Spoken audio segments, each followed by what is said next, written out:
These are pretty simple, but I'm going to just ask a few general questions and then go to more specifics of you guys. So first off, do you guys take into account any suggestions or the interests of your audience, and how do you utilize new and social media to interact with them? That was like 3 questions in one. Yes, Let's part start A, B, and C. within that question, which is, do we pretty much listen to our fans and what they want? Yes, or do you guys put out your own content and, you know, this is who we are and hope that it attracts fans? We do a little bit of both. I mean, we'll experiment and we'll do something that we want to do, and if we'll read the comments, and if the comments are good, people want to see more, of course, there'll be something that follows up. But if people hate it and it does horrible, like, pretty much we're not going to do that same character or that same concept or series ever again. Sounds wise. Yeah. And wait, what was the other? How do you guys utilize new and social media to interact with your fans? I utilize it to talk to people. Do you guys have like a schedule of this is how often we tweet and this is what we say? Or is it just all whatever comes off the top of your head? It's organic. Okay. He's real. Oh, by the way, I did a terrible job of introducing these lovely people. That is Joe and Bart from Just Kidding Films. This is Bing Chen from YouTube, as you can see by your V-neck shirt. And Can Nguyen from Choreotics. All right, Bart, did you have anything to add to that? No. Well, I'm actually going to ask a follow-up question. What types of characters and videos have failed for you guys? The most recent one, I did this character called Reckless Necklace, and I really like him because I think it's more of a personal one, because just being in the like entertainment industry, you meet a lot of self-claimed producers or managers that do more talk than what they've actually done, and so I based this, because we met a long time ago, we met this one guy, and then he was like, here's my card, call me if you want to be famous.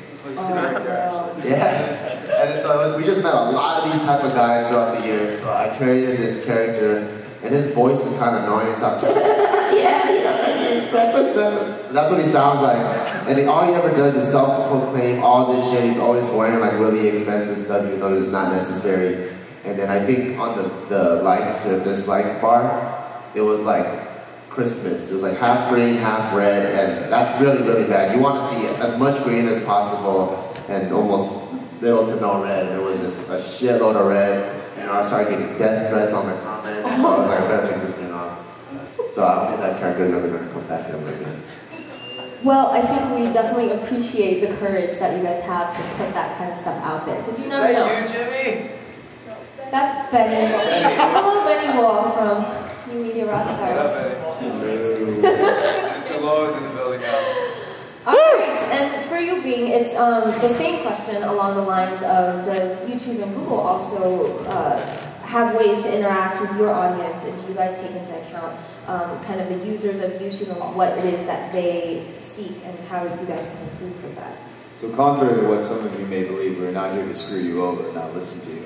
And when we say things like we listen to like feedback to create, better experiences, we do mean it, and I promise you it's not just BS. So the answer is yes. I mean, they're far more savvy than we are, but we do it in the same manner that they do. But yes, we are here to build shit for you. And can you talk about some of the new programs that have just been implemented? Sure. For the audience. Thanks for letting me plug our stuff. So who went to our keynote yesterday afternoon?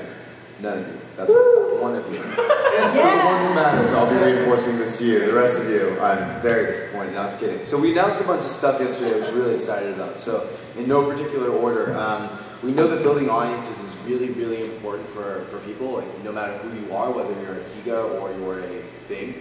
And so one of the things we announced is we have $200 million, which is quite a bit of money, to promote partner content, right?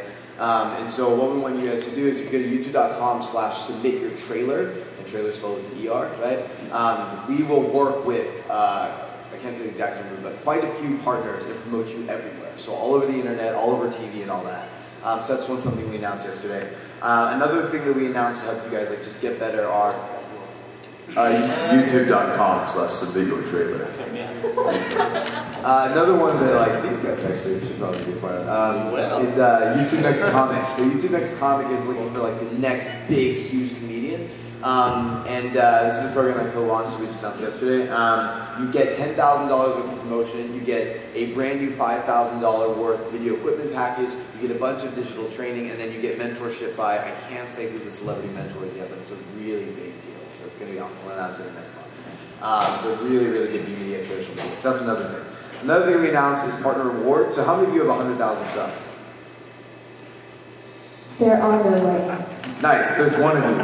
Alright, so it's good. Alright, so here we go. So I know 100,000 subs is a lot, but the idea is like we want to have aspirational goals. So for anyone who hits 100,000 subs, you will get a DSLR bag and a $500 gift certificate to B&H Photo Video, so you can buy a lot of good stuff. And then for those of you who get 1 million subscribers, you get a 24-karat gold plated play button that we have on display over there. So it's 35 pounds, it's the real thing. And there are about 80 channels to get it. Yeah. JK, next goal. Is this like the Grammys of YouTube? Like And we have other things to come, so there's that. And I'll just leave it at that. But there are a lot of other things. We'll post a blog, go follow it, a lot of other stuff. But anyway, yes, we do listen to you all, and we're like very grateful to be a part of it. Did you say 35 pounds? It's 35 pounds. You know gold is about what, like 700 an ounce right now? There's somebody do the math. That's somebody steal it. Do not steal it. It's in the glass case. It's over there on the line. Fun stuff. Well, there you have it. So let's all work towards 1 million. I don't even know if that answers your question, Jules. Thank you for that. No, that was fantastic information. This is My own words will thank you. all right, and Ken, if you can also answer the same question. The way that we communicate with our fans is through our dancing. Yeah, like that. exactly. Like, yo, hey you, Show us. what's your name? My name's, no, just kidding. Yeah, we definitely do listen to our fans because without them we wouldn't be where we are today.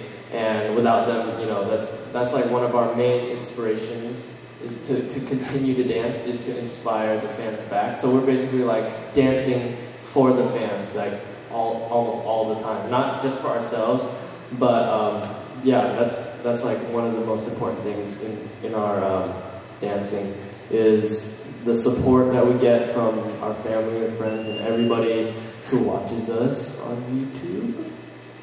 And yeah. Very cool.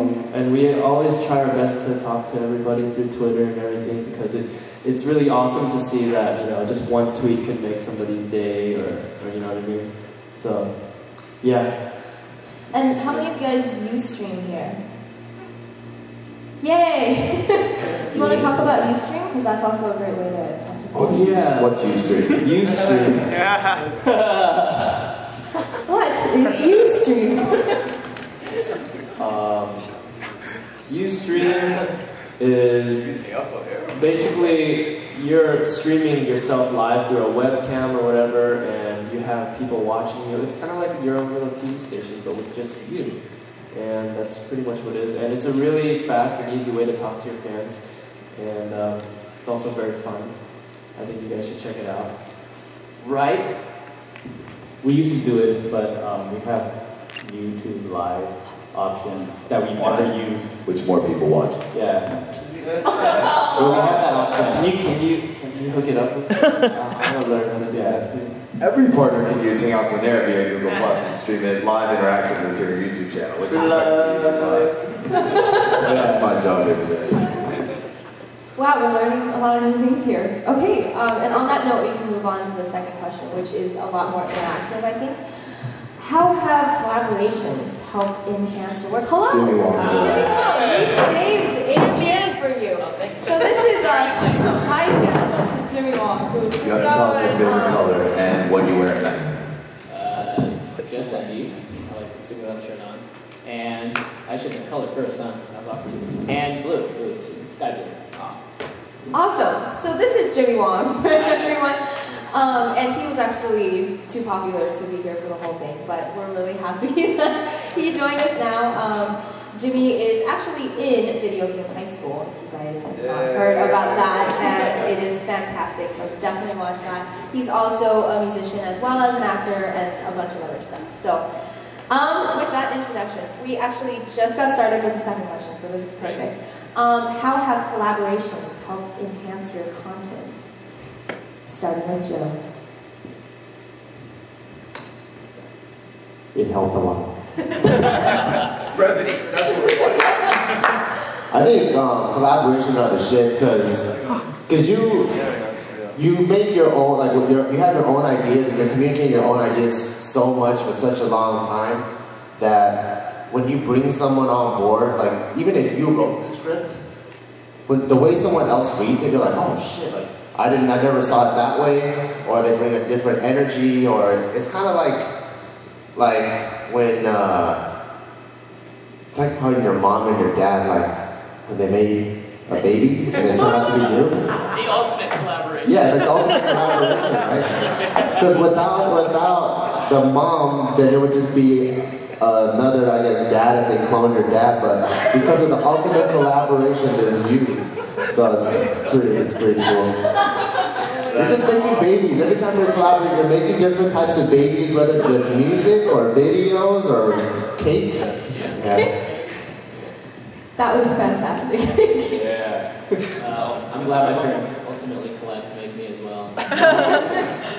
Collabs have helped me a lot because it's helped me learn how to not work just by myself. When I did music, it can be a very solitary experience, especially when I play a lot of instruments. So it's like, I don't need someone to play the drum, I don't need someone to do this for me, I don't need someone to sing, I can do it all myself. And if you, just throwing that, I don't mean it like that, but like, when you're when you're doing a YouTube, when you're a YouTuber, you're expected to know how to edit your own stuff, and you're filming it a lot too. But collabing is a very important part of just the process because ultimately you're gonna have to work with someone else, and when you put yourself in a situation where you're working with someone that, one, you want to work with, but two, also has similar content, you guys can bounce stuff off each other.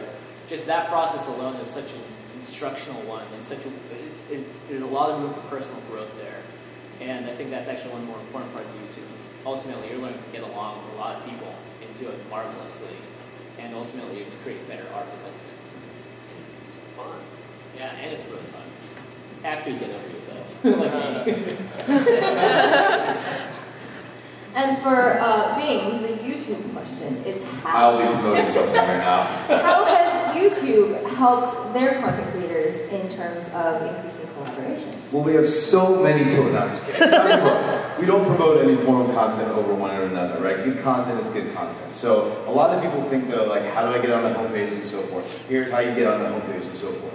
We look at things that are seasonal, right? So like if it's Christmas or if it's fall, we look for things that are around that. We look for things that are topical. If you are saying something that's related to something happening now, naturally we'll do something broader. And this all assumes that your stuff is really, really good, right? So that's effectively how you get on the homepage, that's how we tweet you out, that's how we promote you in all our money, that's how we promote things like Video Game High School and our Keynote, so forth and so on. So we just look for that. So fairly simple stuff. And I won't go over the plethora of promotional opportunities we also have. You can check all that out at youtube.com/. Creators. / Bing Chen. And Ken, Yes. how have collaborations helped enhance your content? Our content, which is dance. I mean,